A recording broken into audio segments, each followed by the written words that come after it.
All right, guys, here we are live for one of our last editions of Matchup Preview on the season. Um, you know, it is a special time of year right now. It is the Christmas season. And as you can see, I am definitely in the Christmas spirit. I got my Ain't No Laws When You're Drinking with Claws sweater on. I got my beautiful Christmas jacket. I am ready to go over Santa's naughty and nice list with you losers. And let's dive right in. So I'm going to do the playoff matchups last. Let's start off with old AD 99 time versus The Undertaker. So Reese versus Steve. Now, of course, this could all be changed in the consolation bracket if Josh Allen's interception is actually ruled an interception, which we'll find out tomorrow morning if Yahoo's going to adjust that. But for now, we're going to operate under the pretense that this is the matchup. So, naughty or nice for Reese. Reese, Santa is judging you naughty this year. You talked a lot of crap about CEH. Just unfortunately, Reese had a bad year. It was just a lot of incorrect takes and incorrect calls. That being said, though, he might still get on the nice list at the end of this week because Steve's team is reeling from not making the playoffs. Absolutely reeling. He did beat Jared last week, maybe. We'll see. But honestly, I don't love Steve's chances in this one. Montgomery, Jonathan Taylor, they should both do well. Other than that, Steve doesn't have a whole lot that I'm in love with this week. On Reese's side of things, Cam Akers is a threat to be the RB1 overall this week. Ryan Tannehill, great matchup. Robert Woods, great matchup. Also like Kenyon Drake to have a pretty good game against the Eagles. So bold prediction time in this game. The Rams defense will be the top scoring defense in the league this week. I'm calling multiple defensive touchdowns against the Jets en route to Reese taking the W over Steve. Reese advances to the consolation championship. Now, hashtag gayest name ever. Oh, sorry, that's No One Leaves Alive versus Chance the Dog. Now, for you guys, I'm going to go impish or admirable. So on Jared's side, I judge you impish. You are impish. And you are going to suffer again for displeasing the fantasy gods, talking shit about The Undertaker. Who does that? I mean, I can't even, just talking about it gets me out of the holiday spirit. I feel like taking this jacket off because of your bull crap, Jared. Now, I'm looking at this shell of a team Jared's rolling out there. The good news is McCaffrey is lobbying to play. He's doubtful, but that could change because he's lobbying the coach to play. There's no reason for him to, but he's apparently wanting to play. Jared might have, if McCaffrey doesn't play and Rojo doesn't play, it might be the worst running back situation in league history. He'll be starting Carlos Hyde and James White, if I'm not mistaken, and that is hideous, gentlemen. It's more hideous than an ugly Christmas sweater. He's going to get dunked on. It's ugly. So Jared, once again, will be counting on Mahomes and Tyreek to carry him. Of course, they carried him straight out of the goddamn playoffs the last 2 weeks as Pat Mahomes completely tanked the last 2 weeks. 15 total points in each of the last 2 games. He's been an absolute loser. And a further cautionary tale against drafting a QB early. Don't do it. It's never a good idea. You're not going to win. That's it. There's 2 teams in this league that drafted a quarterback in the first round. Guess where both of you dummies are? Not in the playoffs. That's correct. So now on to Tony's team. I judge you admirable, Tony. You've had some bad luck this season. A lot of injuries. Some of it you brought on yourself. Some of it you didn't. I look at Tony's team being anchored this week by Devontae Adams at home against Carolina, and he ought to smash in that game. If Gibson plays, love him against Seattle. Love Kareem Hunt on Sunday night. Bold prediction time. I'm going to predict that Mason Crosby misses 2 field goals in the game against the Panthers. Mason Crosby is a shitty kicker. It's never a good idea. And Tony's just playing for fanhood because he's in the consolation bracket. He's just happy he's not the GD. But I'm going to say Tony still gets the W. He beats Jared this week because Jared's team is an absolute dumpster fire. Now, before I head into the playoff matchups, we're going to dive into the battle for the Golden Douche. This is the biggest matchup of the week. No question about it. It's more important than any matchup this week. Battle for the GD. Who's hanging stickers wearing a dress next year? I don't know. Who's going to put the unicorn dildo on their head? I don't know. That's what we're about to find out. So let's dive in here. John actually is setting his lineup. He's paying attention. He even texted me about this week. John is ready to go. He started Jalen Hurts. I love it. I love Jalen Hurts this week. He's going to run all over Arizona. Love Miles Sanders. Tyler Lockett is useless. You can probably just go ahead and cut him loose. Tyler Lockett has 2 games where he absolutely blew up. And other than that, he has done precisely nothing all season. And the last time he did was week 7. So Tyler Lockett's not playable. So hopefully you find something better to put in there. DJ Moore is going to play. I don't know why they predict Tyler Lockett double-digit points every week. The guy never does it. So Hollywood Brown, love it. I think, obviously, I think Lamar is going to smash the Jags, and part of that's going to be Hollywood. Zeke, not expecting much. So do we judge John as naughty or nice? You're naughty, you son of a bitch. You're naughty. And I'll tell you why. Because you didn't pay attention for most of the year, and that's why you're fighting with Beltran in the pillow fight of the century for the Golden Douche. So now on to Justin's team. His first year in an actual competitive league. So, we'll give him a little bit of a break. He's used to playing with, a bunch of wusses, and, these guys just know nothing about football. So Justin's been beaten up on inferior competition. He steps up to the big boys league, and he's battling for last place here in the final week. Tom Brady, great matchup. I love the Brady to Evans stack. I very much doubt Raheem Mostert plays. If Raheem Mostert plays at Dallas, great matchup, obviously, and he'll smash. All season long, I haven't loved having both Thielen and Jefferson on the same team. And more often than not, it has not worked out in tandem. I mean, there's been like maybe 1 or 2 games where they both had over double-digit points. But it's not often that that's going to work out. They just don't throw enough. So is Justin naughty or nice? I'm going to give you a break. You're nice this year, Justin. I'm going to give you a break. You get a little Christmas present here for my bold prediction. Tom Brady throws 3 TDs to Mike Evans. It's the stack of the week. Brady to Evans against the Falcons. They're going to roll them.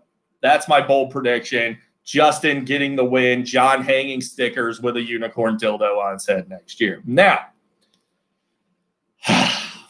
finally, on to the playoffs. Now, the playoffs, it's huge this year. Last year, I kind of took the year off. I tried to let you guys, give somebody else a chance. And you losers let Vetri, who's probably going to be the Golden Douche this year with me actually trying, win the championship. So I took a year off. Now I'm back in, and I'm not going to let you guys win. But I'm going to go naughty or nice, impish or admirable. So let's start off with Jason here. And, Jason, I have a lot of respect for his fantasy game. And, everybody always talks crap about him because Jason goes into the draft and he grabs his guys and he doesn't care where they're ranked or what Yahoo says. He grabs his guys. And I'll tell you what now, this is Jason's third year in the league and the second time he's been in the playoffs. Jason is a threat. He's a contender. I'm sorry. This is his fourth year in the league and third trip to the playoffs. So Keenan Allen, Allen Robinson, both great wide receivers. Of course, Jason's main advantage is Derrick Henry at home against Detroit. Man, that has smash written all over it. I love that Jason's rolling with the Chicago defense, but it's not a good idea. The Vikings are going to shred the Bears. Look, I love the Bears, but Vikings are going to shred them. But I'm gonna go nice for Jason. He's admirable. Look, he finished in first place for a reason. Jason's got a very good team and he's managed it very well. Now, on to Tony Sr.'s side.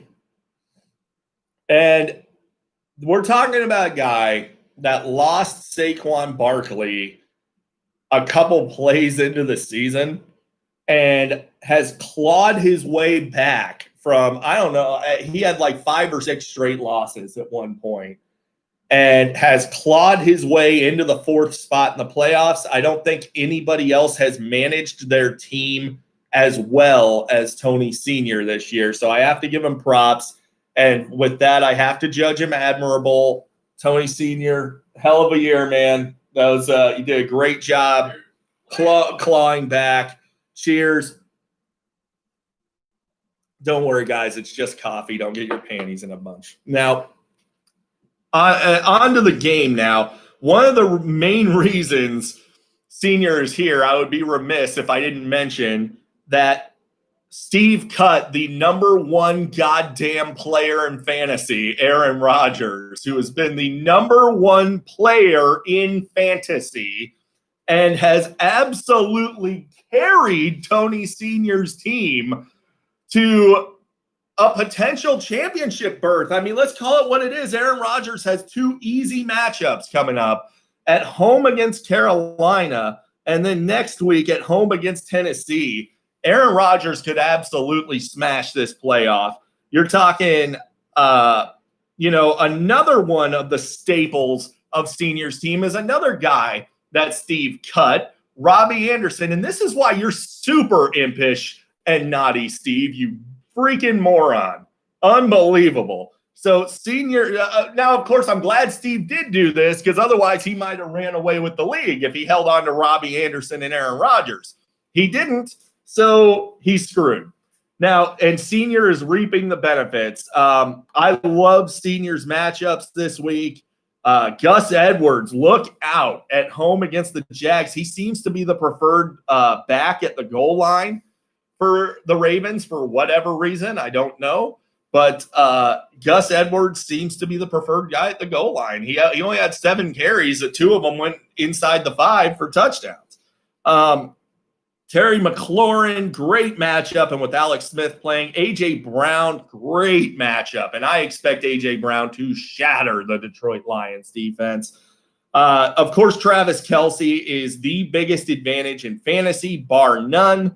So let's go to – so we have 2 admirable guys. I respect what both of you guys did to get here. Let's go with the bold prediction now. So I'm going to do one for each playoff team. So Senior's bold prediction. I'm going to say A.J. Brown is the number 2 wideout on the week behind Mike Evans. Mike Evans is getting 3 tutties, remember. But I think A.J. Brown goes for over 140 yards and multiple TDs. I think he's going to just absolutely smash. In fact, bold prediction, A.J. Brown and Terry McLaurin are the top scoring wideout duo of the week. Now, I just got an alert that it looks like George Kittle is practicing. So George Kittle is looking likely to play this weekend. We'll get to that in a minute. Now, Jason's bold prediction, it'd be obvious to go with Derrick Henry, but I'm going to go on the flip side of things. I'm going to say Nick Chubb and James Robinson combined for less than 20 fantasy points between the 2 of them. They both have sneaky tough matchups. Well, Robinson at Baltimore isn't sneaky, but the Giants D has come on strong. So with that, I'm going to say that Tony Sr. pulls off the upset, the Christmas miracle. He's getting the Christmas miracle and heading on to the championship game. There you go. Now, Tony Sr., I'll see you next week. Now, I got... By the way, Steve dropped Gus Edwards, too. Oh, also Steve cut Gus Edwards, who senior is playing as a very viable RB2 this week, who's likely to get into the end zone. Now, let's take a look at the easiest matchup to predict in fantasy football history. You got me against Joe. Now, you guys know how this ends. Does Joe ever beat me? I mean, he beat me in week 1 because I purposely played the wrong guys. It's not going to happen again. I'm playing my best team this week, and my team has gotten significantly better since then, while Joe's team has gotten significantly worse.